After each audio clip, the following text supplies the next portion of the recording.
किसान हमारे देश का एक विभिन्न और महत्वपूर्ण अंग है। वो देश के विकास में और देश के जीडीपी के बढ़ाने में उसका एक बड़ा योगदान है।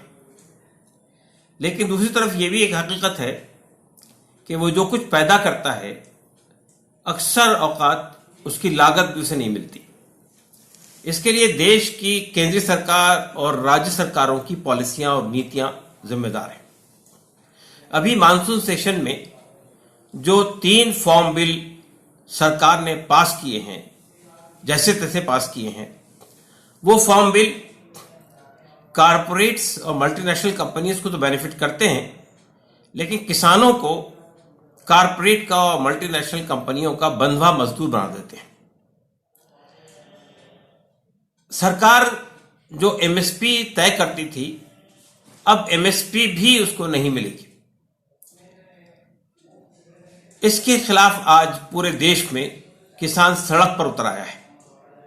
वेलफेयर पार्टी ऑफ इंडिया किसानों के इस आंदोलन का पूरी तरह समर्थन करती है।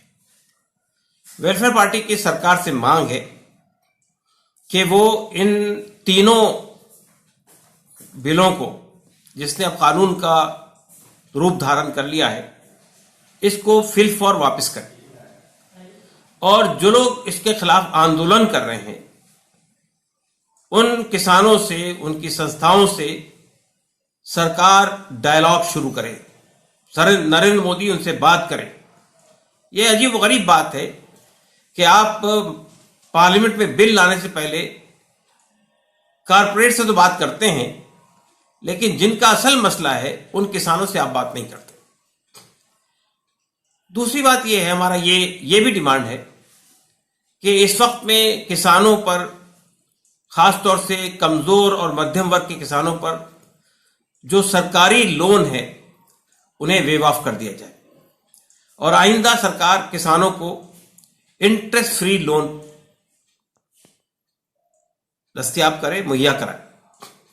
इसी के साथ साथ हमारा ये भी मुतालबा है, ये भी डिमांड है कि जिस पेंडेमिक के दौरान, जब तक कि कोरोना वायरस का खतरा देश पर मंडला रहा है, पेंडेमिक के दौरान किसानों को, छोटे और मध्यम वर्ग के किसानों को कम से कम 10,000 रुपये महीने का गवर्नमेंट की तरफ से योगदान होना चाहिए।